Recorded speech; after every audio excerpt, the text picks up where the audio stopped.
नमस्कार। 10 का दम के साथ हाजिर हूं मैं अनुपम। प्रदेश की हर छोटी बड़ी खबरों को लेकर के कल से उत्तर प्रदेश विधानमंडल का मानसून सत्र शुरू हो रहा है जो 24 अगस्त तक चलेगा। स्पीकर ने 12:30 बजे सर्वदलीय बैठक बुलाई है जिसमें नेता विपक्ष राम गोविंद चौधरी समेत दूसरे विपक्षी दल के नेता और संसदीय कार्य मंत्री सुरेश खन्ना मौजूद रहेंगे। मुख्यमंत्री योगी भी बैठक में शामिल हो सकते हैं। बैठक में सत्र सुचारू रूप से चलाने के लिए विपक्ष के नेताओं से चर्चा होगी। कोरोना महामारी को देखते हुए सत्र के आयोजन के दौरान सभी विधायकों को कोविड गाइडलाइन का पालन करने के लिए कहा गया है।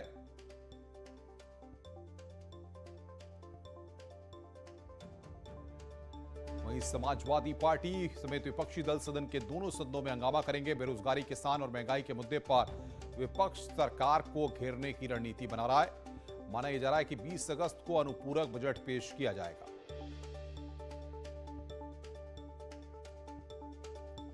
तो कल से विधानसभा का मानसून सत्र है। मानसून सत्र हंगामेदार होने के पूरे आसार हैं। बड़ी खबर इस वक्त की, स्पीकर ने 12:30 बजे सर्वदलीय बैठक बुलाई है। बैठक में विपक्षी दल के नेता मौजूद रहेंगे। सत्र शांतिपूर्ण ढंग से चलाने पर बातचीत होगी। सर्वदलीय बैठक में यूपी विधानसभा का सत्र कल से शुरू होने जा रहा है। 18 अगस्त को अध्यादेश और विधेयक, 20 अगस्त को अनुपूरक बजट पेश किया जाएगा। 23 अगस्त को विधायी कार्य होंगे। ये यहां पर जो पूरा प्रोग्राम है वो हम आपको बता रहे हैं।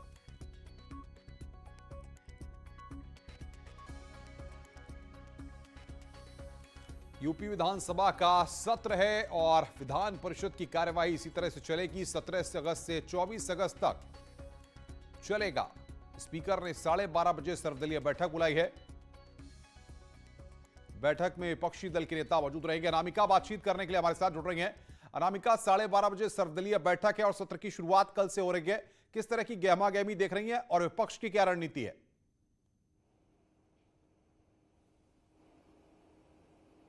देखिए अनुपम, कल से सत्र की शुरुआत हो रही है। हालांकि बेहद संक्षिप्त इस बार सत्र रखा गया है कोविड काल को देखते हुए, लेकिन इसी बीच सरकार को अनुपूरक बजट पेश करवाना है, पास करवाना है और बहुत सारे विधायी कामकाज भी होने हैं। लिहाजा आज सर्वदलीय बैठक बुलाई गई है। संसदीय परंपरा के तहत सत्र की शुरुआत होने से पहले मुख्यमंत्री सर्वदलीय बैठक बुलाते हैं और विपक्षी दलों से यह अनुरोध किया जाता है कि जो सदन की कार्यवाही है वो शांतिपूर्वक तरीके से चले, विधायी कामकाज होता रहे और जनता के मुद्दों को मुखरता से उठाया जा सके।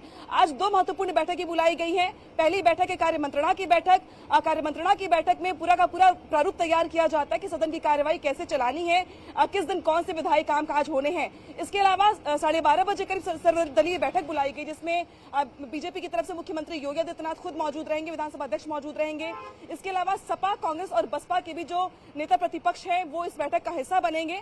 प्रयास ये होगा और सरकार की ओर से अनुरोध ये होगा कि सदन की कार्यवाही शांतिपूर्ण तरीके से चले। लेकिन इस बीच जिस तरीके से विपक्ष ने अपनी तैयारी कर रखी है, कानून व्यवस्था, कोविड समेत बहुत सारे मुद्दों को उठाने की, तो ऐसा लगता है देख करके कि इस बार का जो सत्र होगा वो हंगामेदार होगा, क्योंकि विपक्ष का ये मानना है कि चूंकि 2022 के चुनाव से पहले अगर देखा जाए तो ये एक बड़ा मौका है उनके लिए, सरकार के लिए चुनौती बनने का, जनता के मुद्दों को उठाने का या सरकार को घेरने का। तो ये मौका विपक्ष के नेता छोड़ेंगे नहीं। जाहिर तौर पर विपक्ष इस मौके को नहीं छोड़ना चाहेगा। आपने जानकारी दी, आगे भी हम आपसे अपडेट लेते रहेंगे।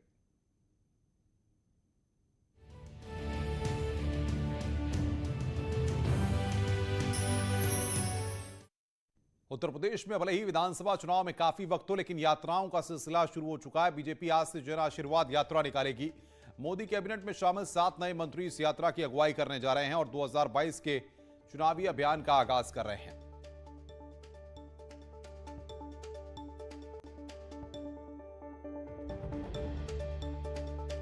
तो आज से बीजेपी की जन आशीर्वाद यात्रा की शुरुआत हो रही है। कौन कहां से यात्रा निकाल रहा है इसके बारे में भी हम आपको अपडेट दे रहे हैं, बता रहे हैं आपको ग्राफिक्स की मदद से। 7 मंत्रियों को बाकायदा इसके लिए जिम्मेदारी सौंपी गई है। ढोल नगाड़ों के साथ एक जन आशीर्वाद यात्रा 120 विधानसभा क्षेत्रों में इसके लिए प्लान तैयार किया गया है और ये ग्राफिक्स की मदद से मैं आपको बता रहे हैं। अनुप्रिया पटेल, पंकज चौधरी, भानु प्रताप सिंह वर्मा, ये जो सांसद हैं, एसपी सिंह बघेल, अजय मिश्रा, कौशल किशोर, बीएल वर्मा, ये यहां पर 7 सांसद हैं जिनको जिम्मेदारी दी गई है।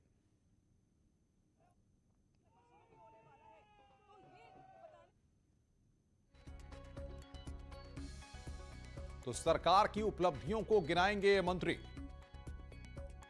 ये जिम्मेदारी सौंपी गई है बीजेपी की जन आशीर्वाद यात्रा के तहत इन 7 नए केंद्रीय मंत्रियों के हाथों में कमान सौंपी गई है, जो 120 विधानसभा क्षेत्रों में जाएंगे और मिशन 2022 के लिए सरकार के कामों को जन जन तक पहुंचाएंगे।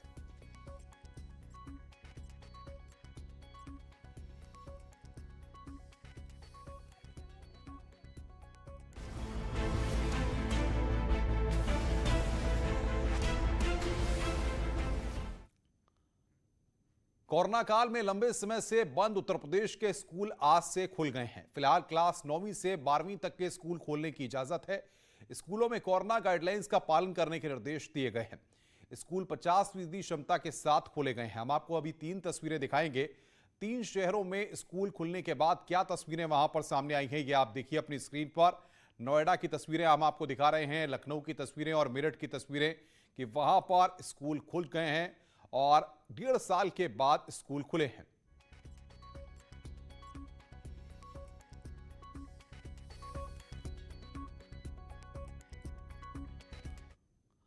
हमारे संवाददाता हिमांशु ने नोएडा के सेक्टर 132 स्थित डीपीएस स्कूल जाकर छात्रों और प्रिंसिपल से बातचीत की।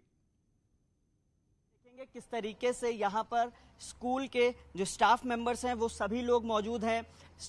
स्टूडेंट से इंटरेक्शन चल रहा है, स्टूडेंट्स भी मौजूद हैं, तो सभी लोग से जानने की कोशिश करते हैं क्या कुछ तैयारी है यहाँ पर, क्या कुछ कोविड प्रोटोकॉल्स का पालन किया जा रहा है। तमाम लोग हैं हमारे साथ, स्कूल की प्रिंसिपल भी हैं डीपीएस गौतम बुद्ध नगर की।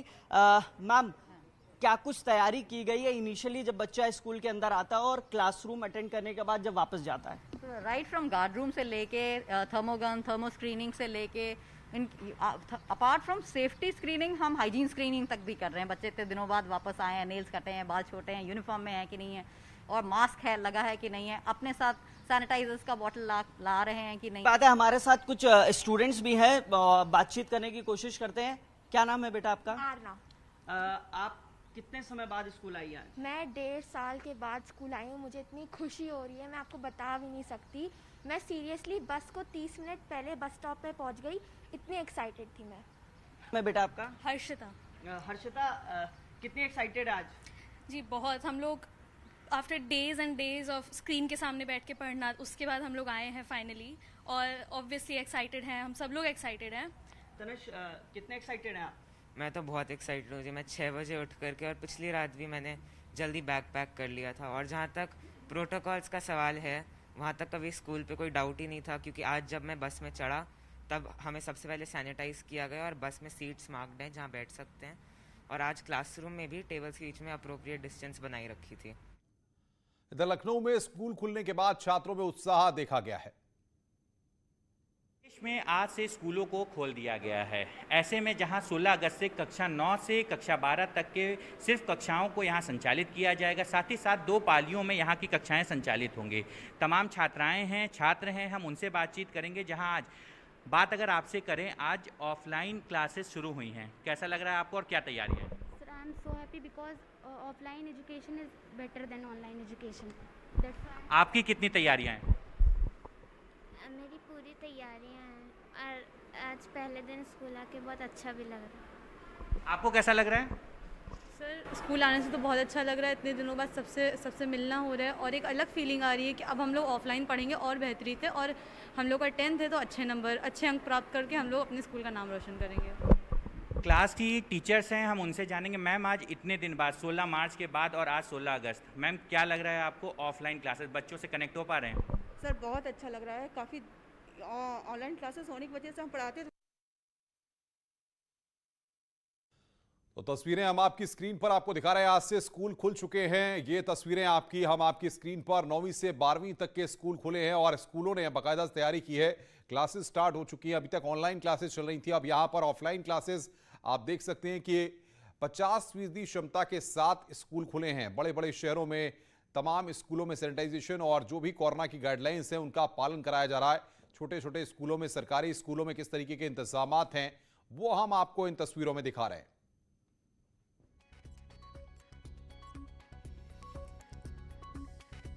तो तस्वीरें आपकी, छात्रों में गजब का उत्साह यहां पर देखने को मिला है।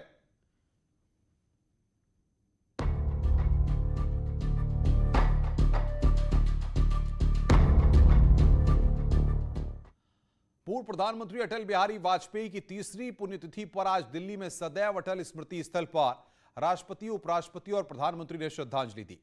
साल 2018 में एक लंबी बीमारी से जूझने के बाद अटल जी का 93 वर्ष की उम्र में दिल्ली के एम्स अस्पताल में निधन हो गया था। अटल बिहारी वाजपेयी 3 बार प्रधानमंत्री रहे। पहली बार साल 1996 में 16 मई से 1 जून तक, दूसरी बार 19 मार्च 1998 से 26 अप्रैल 1999 तक और तीसरी बार 13 अक्टूबर 1999 से 22 मई 2004 तक। उनकी भाषण शैली अद्भुत थी, जिसके विपक्षी भी कायल थे। और आइए अब आपको 6 तस्वीरें दिखा रहे हैं जिसमें राष्ट्रपति कोविंद, उपराष्ट्रपति वेंकैया नायडू, प्रधानमंत्री मोदी, गृह मंत्री अमित शाह, रक्षा मंत्री राजनाथ सिंह और बीजेपी अध्यक्ष जेपी नड्डा ने श्रद्धांजलि देकर अटल बिहारी वाजपेयी को याद किया। तो ये 6 तस्वीरें इस वक्त आपकी स्क्रीन पर हम आपको दिखा रहे हैं। अटल जी की तीसरी पुण्यतिथि के मौके पर राष्ट्रपति और पीएम ने उनको श्रद्धांजलि दी। अमित शाह, राजनाथ सिंह भी वहां पर पहुंचे और उन्होंने भी श्रद्धांजलि दी।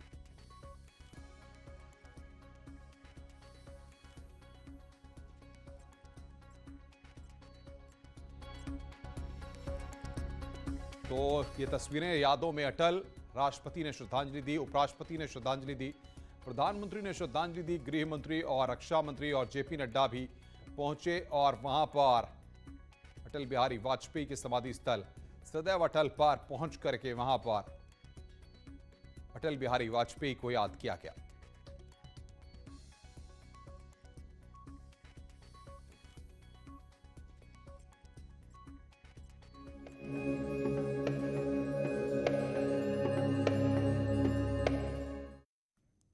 आज सावन का चौथा और आखिरी सोमवार है। आज शिवालयों में सुबह से ही भक्तों की लंबी लंबी कतारें देखने को मिल रही हैं।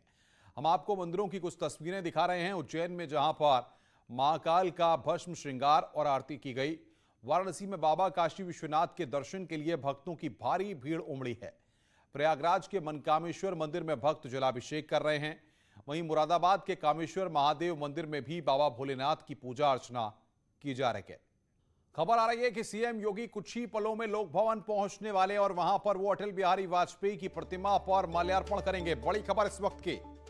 अटल बिहारी वाजपेयी की आज तीसरी पुण्यतिथि है और इस मौके पर उत्तर प्रदेश के मुख्यमंत्री कुछ ही देर में लोक भवन पहुंचेंगे। अटल बिहारी वाजपेयी की तीसरी पुण्यतिथि पर लोक भवन पहुंचेंगे। सीएम योगी कुछ ही देर में लोक भवन पहुंचने वाले हैं।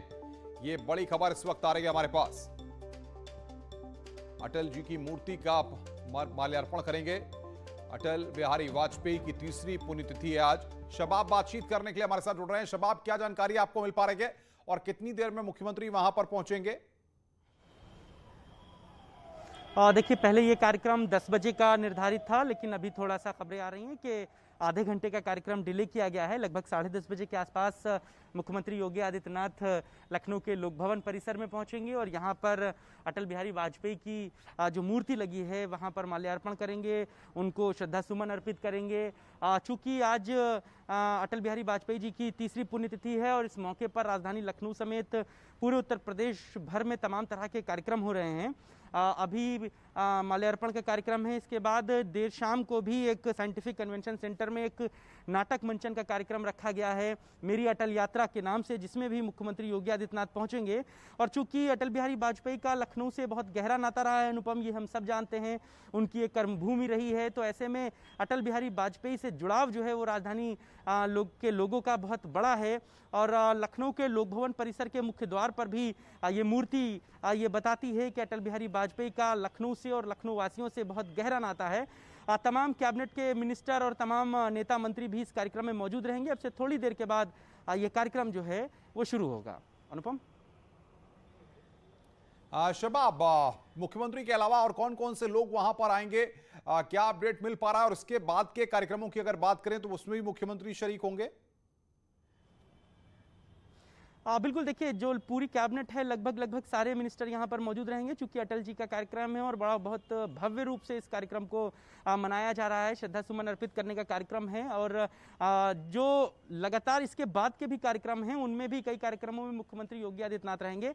शाम को 7 बजे के आसपास लखनऊ के कन्वेंशन सेंटर में अटल बिहारी वाजपेयी के जीवन चित्रण से जुड़े हुए एक नाटक का मंचन किया जाएगा, जिस नाटक का नाम है मेरी अटल यात्रा। और लखनऊ में कैबिनेट मंत्री ब्रजेश पाठक जो हैं वो अटल बिहारी वाजपेयी के नाम पर बिल्कुल बिल्कुल शबाब, आप नजर बना के रखिए, आगे भी हम आपसे अपडेट लेते रहेंगे। मोहम्मद शबाब हमारे साथ इस बड़ी खबर पर हमें अपडेट दे रहे थे। जैसे ही मुख्यमंत्री पहुंचेंगे वो तस्वीरें भी हम दर्शकों तक दिखाएंगे।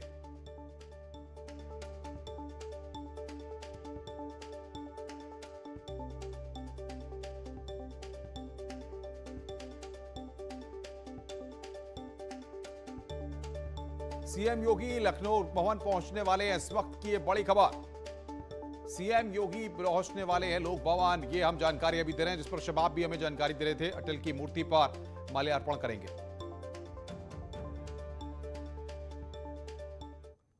पीएम मोदी पर आपत्तिजनक टिप्पणी का मामला है। आरोपी को जौनपुर पुलिस ने गिरफ्तार किया है। चेन्नई से गिरफ्तार किया गया है आरोपी युवक मनमोहन मिश्रा ने की थी विवादित टिप्पणी। जौनपुर पुलिस ने दर्ज किया था केस। ये यहां पर बड़ी खबर आ रही है। आपत्तिजनक टिप्पणी पर गिरफ्तारी की गई है। आरोपी को जौनपुर पुलिस ने गिरफ्तार किया है। चेन्नई से गिरफ्तार किया गया है आरोपी युवक। आपत्तिजनक टिप्पणी पर यह गिरफ्तारी की गई है। मनमोहन मिश्रा ने की थी विवादित टिप्पणी। मनोज बातचीत करने के लिए फोन लाइन पर जुड़ रहे हैं। मनोज, क्या अपडेट मिल पा रहा है? देखिए अनुपम, जिस तरीके से ये प्रधानमंत्री नरेंद्र मोदी पर अभद्र तरीके से जो टिप्पणी करने का जो मामला सामने आते ही पुलिस के पास मुकदमा दर्ज है इस केस में। जौनपुर की कोतवाली पुलिस चेन्नई से 62 वर्षीय आरोपी जो है मनमोहन मिश्रा को गिरफ्तार किया है, जो कि वहीं पर एक तरह से रेसिडेंसी बना के रहते थे। 30 सालों से वहीं चेन्नई रहते थे। पुलिस वहां से गिरफ्तार कर जौनपुर लाई है। आगे की कार्रवाई में जुट गई है। अब जो बताया जा रहा है इस विषय में प्रधानमंत्री नरेंद्र मोदी के को लेकर जो टिप्पणी अपमानजनक की गई थी, उसमें बताया जा रहा है कि प्रधानमंत्री जो है उन्हें इस्तीफा देना चाहिए। कोविड और कोरोना काल को लेकर जो लॉकडाउन लगा था उसमें इन्होंने अपने कई तथ्य दिए थे। तो इस तरीके से जो भी अपमानजनक चीजें जब पुलिस को मिली, कब का ये पूरा मामला था और किस तरीके से पुलिस इस आरोपी तक पहुंची है? देखिए, ये पूरे जो मामला जो जहां तक वीडियो की जो बताई जा रही है, पूरा मामला ये पूरा 6 महीने पुराना मामला है ये पूरा। और पुलिस के पास कुछ दिन पहले ये मामला दर्ज था जौनपुर पुलिस के पास। पुलिस उस पर कार्रवाई करते हुए मनमोहन मिश्रा को चेन्नई से गिरफ्तार कर अब आगे की कार्रवाई में जुट गई है पुलिस, जौनपुर पुलिस। बहुत बहुत शुक्रिया मनोज आपका हमारे साथ जुड़ने के लिए और बातचीत करने के लिए। तो मनमोहन मिश्रा ने यहां पर विवादित टिप्पणी की थी। आपत्तिजनक टिप्पणी पर गिरफ्तारी हुई है। जौनपुर पुलिस ने केस दर्ज किया था और इसके बाद चेन्नई से इसकी गिरफ्तारी की गई है।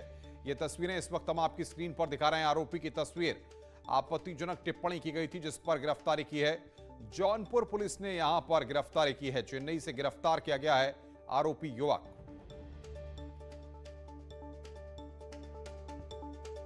तो आरोपी को गिरफ्तार कर लिया गया है। वो तस्वीर हम आपको दिखा रहे हैं। खबरों का सिलसिला लगातार जारी है। फिलहाल इस बुलेटिन में इतना ही। नमस्कार।